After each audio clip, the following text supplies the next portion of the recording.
जय ने काफी देर तक माही का इंतजार किया, लेकिन वह बाहर निकली ही नहीं।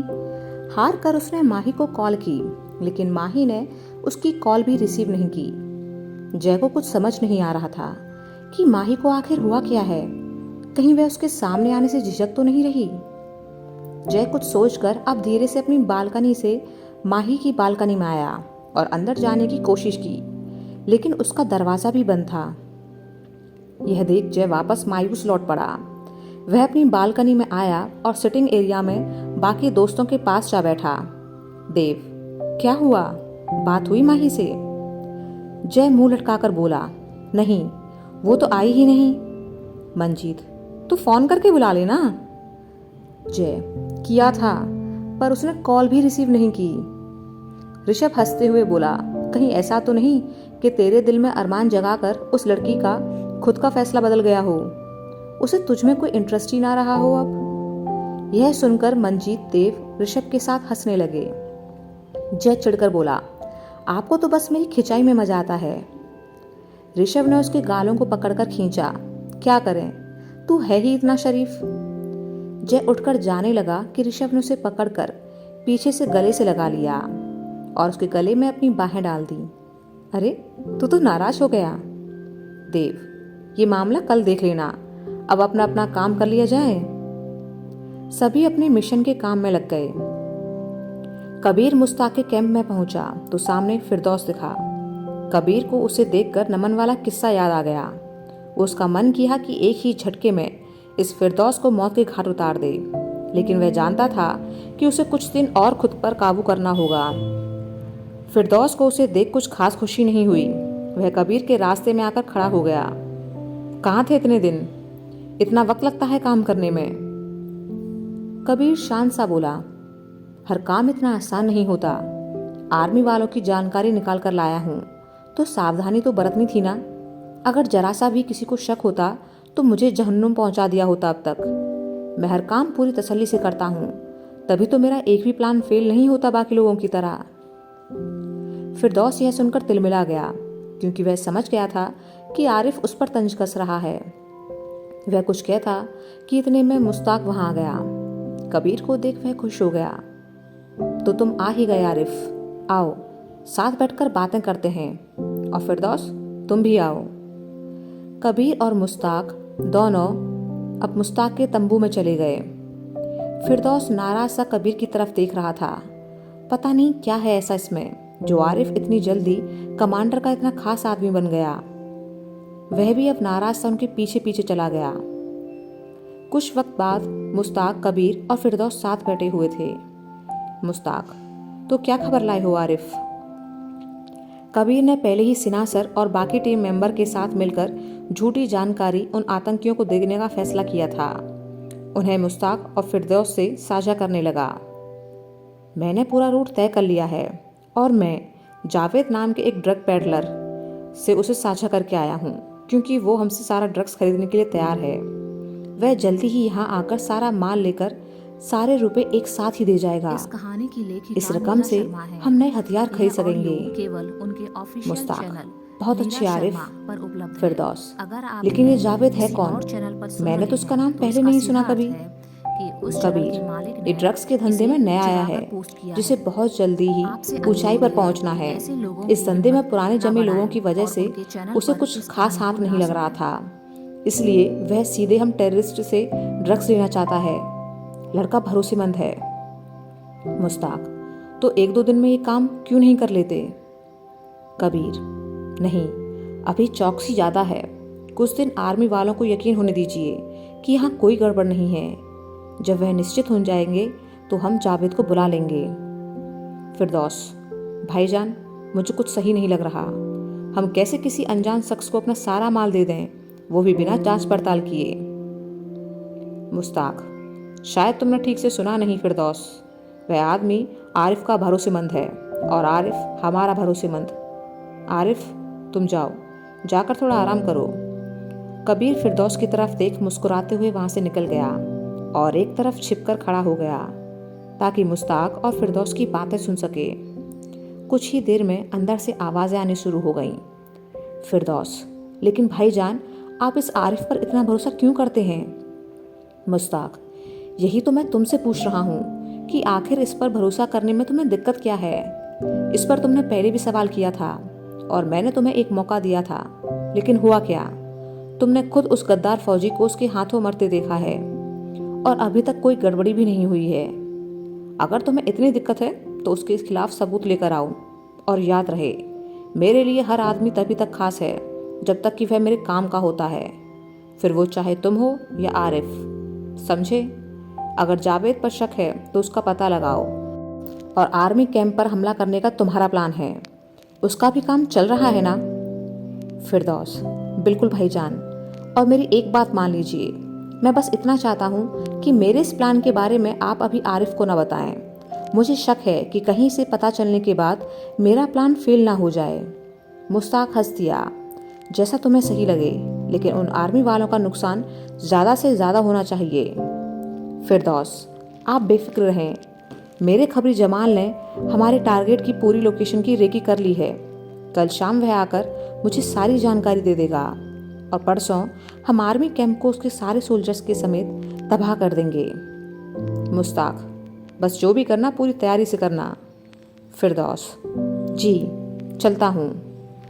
बाहर हैरान सा खड़ा कबीर जल्दी से तंबू से हटकर कुछ दूर अलाव जलाकर बैठे आतंकियों के साथ जा बैठा और सोचने लगा कि फिरदौस से उसके इस खबरी जमाल की जानकारी आज रात तक ही निकालनी होगी। उसे यहाँ तक पहुँचने से पहले ही खत्म करना होगा। वह आतंकियों से बातें करने लगा, लेकिन उसकी नज़र मुस्ताक के तंबू से बाहर निकल कुछ दूरी पर जा बैठे फिरदौस पर जमी थी। उसने बातों ही बातों में आतंकवादियों से फिरदौस के प्लान के बारे में जानने की कोशिश की, लेकिन कोई इस बारे में कुछ नहीं जानता था। रात को सुनी और राशि ने ड्यूटी से ऑफ लिया था। कल से दोनों की मॉर्निंग शिफ्ट थी। राशि सुनी के चेहरे को नोटिस कर रही थी। उसके चेहरे पर आज एक अलग ही नूर था, जिसे देखकर राशि को इतना तो समझ आ ही गया था कि सुनी को अपने प्यार का एहसास हो गया है। दोनों एक साथ कमरे में लेटी हुई थीं। राशि, यार सुनी, कितना अच्छा होता अगर हम दोनों की शादी एक साथ होती, और वो भी एक ही घर में। सुनी की नजरों के सामने ऋषभ का चेहरा घूम गया। वह हल्के से मुस्कुरा दी। हाँ, बहुत अच्छा होता, लेकिन ऐसा थोड़े ही होता है। शादी के लिए लड़का भी तो चाहिए ना। राशि, तू हाँ तो कर, पकड़ लेंगे ना किसी को भी। सुनी, किसी को भी क्या मतलब? हम क्या किसी से भी शादी कर लेंगे? राशि, अरे यार, बहुत अच्छे अच्छे लड़के हैं, उनमें से देख लेंगे। फिर यहाँ बेस में ही कितने सारे लोग हैं, तो उनमें से ही किसी को पकड़ लेंगे। सुनी हंसने लगी। तुम पागल हो गई हो। राशि, वैसे एक लड़का है मेरी नज़र में जो तेरे लिए सबसे बेस्ट रहेगा। तुम दोनों एक साथ बहुत प्यारे लगोगे। सुनी हैरानी से बोली, कौन? किसकी बात कर रही हो तुम? राशि, अरे वही, मेरा नया क्रश, अपने मेजर तूफान। ऋषभ का नाम सुनते ही सुनी का दिल जोरों से धड़कने लगा। वह खुद को सामान्य दिखाने की कोशिश करती हुई खामोशी से राशि की तरफ देखने लगी। राशि, मानती हूँ गुस्सा करते हैं, लेकिन दिल के बहुत अच्छे हैं, एकदम परफेक्ट पर्सन, और तेरे साथ उनकी जोड़ी बहुत अच्छी लगेगी। सुनी जल्दी से उठ बैठी। तुम कुछ भी बोलती रहती हो। राशि भी उठकर बैठ गई। क्यों? क्या गलत कहा मैंने? उनमें क्या कमी है? वैसे तेरे चेहरे का रंग क्यों उड़ा हुआ है? कहीं तुझे भी ऋषभ सर पहले से ही तो पसंद नहीं? सुनी हड़बड़ाकर खड़ी हो गई। उसके चेहरे पर आई गुलाबी रंगत देख राशि को बड़ा मजा आ रहा था। सुनी ने राशि को पकड़कर बिस्तर से उठाया और उसे अपने कमरे से बाहर निकालने लगी। तुम अब जाओ, हमें बहुत नींद आ रही है। राशि, लेकिन यार, मेरा प्रपोजल एक्सेप्ट है या नहीं ये तो बता दे। सुनी ने राशि को कमरे से बाहर निकाल दिया। पहले तुम अपना सोचो, कहते हुए उसने कमरे का दरवाजा बंद कर लॉक कर लिया। Good night. राशि, अभी कहाँ, मैं तो चली अपने रोहन से बात करने। वह वहां से खुश होते हुए चली गई। सुनी अपने बिस्तर पर आकर लेट गई और सोचने लगी, क्या ऋषभ सर भी हमें पसंद करते हैं? क्या हमें हमारे प्यार की मंजिल मिलेगी? नहीं नहीं, अभी हम कुछ नहीं सोचना चाहते, बस अपने दिल के एहसासों को जी भर के जी लेना चाहते हैं। राशि अपने कमरे में रोहन से बातें करने लगी। थोड़ी देर बाद उसकी आवाज़ सुनकर सुनी को लगा कि अब राशि बिजी है तो परेशान नहीं करेगी। उसने फ़ोन की तरफ देखा और उसे उठाया। कई बार झिझकने के बाद आखिरकार उसने ऋषभ को फ़ोन कर ही दिया। ऋषभ बाहर फील्ड में खड़ा कुछ काम में बिजी था कि उसका फ़ोन बज उठा। उसने जब कॉलर नेम में सुनी का नाम देखा तो मुस्कुराते हुए जल्दी से कॉल रिसीव की। हाँ बोलो तेज। सुनी तेज नाम सुनकर बहुत खुश हुई। आप फ्री हैं क्या? ऋषभ नहीं, फिलहाल तो बिजी हूँ। क्यों, क्या हुआ? सुनी वो हमें नींद नहीं आ रही थी तो सोचा कि थोड़ी देर साथ बैठकर बात कर लेते हैं। ऋषभ क्यों, आज तुम ड्यूटी पर नहीं हो? सुनी नहीं। ऋषभ हंसकर बोला, मेरी याद आ रही है? सुनी हाँ, हमारा मतलब है कि नहीं, बस मन नहीं लग रहा था तो आपका ख्याल आया, क्योंकि आपके साथ वक्त कब निकल जाता है पता ही नहीं चलता। ऋषभ मैं तो देर रात तक ही फ्री हो पाऊंगा। तुम आंखें बंद कर सोने की कोशिश करो, नींद आ जाएगी।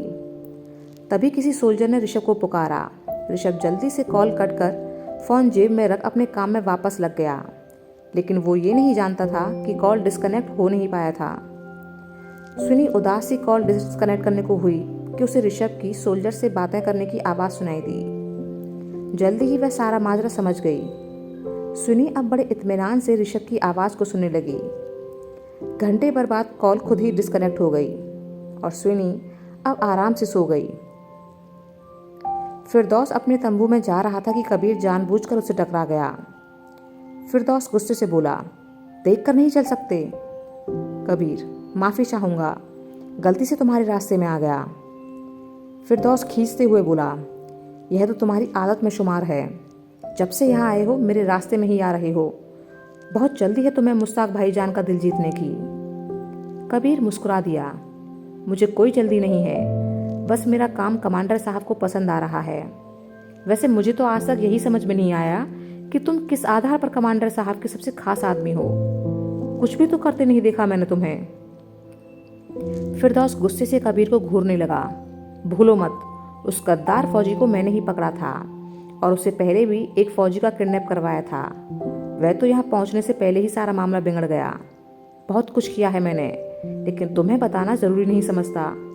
तुम जानते भी नहीं हो कि इस बार मैंने कितना बड़ा प्लान सोचा है।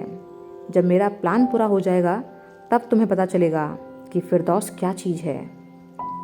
कबीर प्लान? कैसा प्लान? फिरदौस जब पूरा हो जाए तो खुद ही देख लेना। कबीर व्यंग्यात्मक लहजे में हंसने लगा। तुम्हारी सारी चाल आज तक फेल होती ही देखी है मैंने, इस बार भी अगर ऐसा कुछ हुआ तो हैरानी नहीं होगी।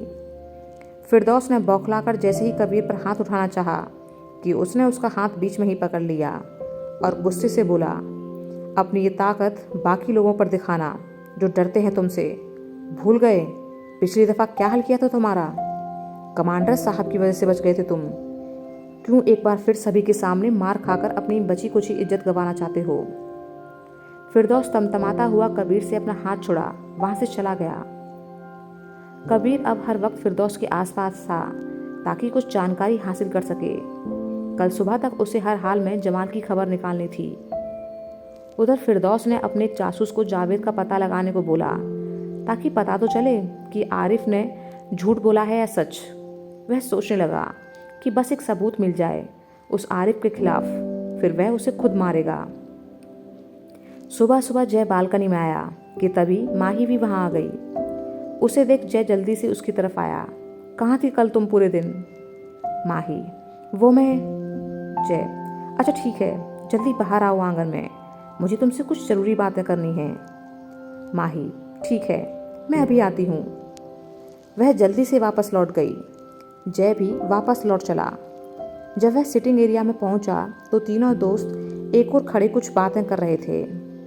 उन्होंने जय को हड़बड़ाहट में बाहर की तरफ जाते देखा तो सारा माजरा समझ गए। उन्होंने दूर से ही उसे बेस्ट ऑफ लक कहा। जय थैंक यू बोलते हुए बाहर आंगन में निकल गया। लगभग 5 मिनट ही हुए होंगे कि तीनों दोस्तों की नज़र वापस लौटकर आते जय पर पड़ी। उसे इतनी जल्दी आता देख तीनों हैरान से एक दूसरे को देखने लगे। उनकी नज़र अब जय के गुस्से से तमतमाते चेहरे पर पड़ी तो जैक के रास्ते में जा खड़े हुए। देव, क्या हुआ?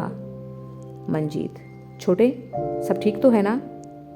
जय बिना कुछ कहे गुस्से से अपने कमरे में चला गया और दरवाज़ा अंदर से बंद कर बैठ गया। तीनों दोस्त हैरान परेशान से एक दूसरे को देख रहे थे कि आखिर माजरा क्या है।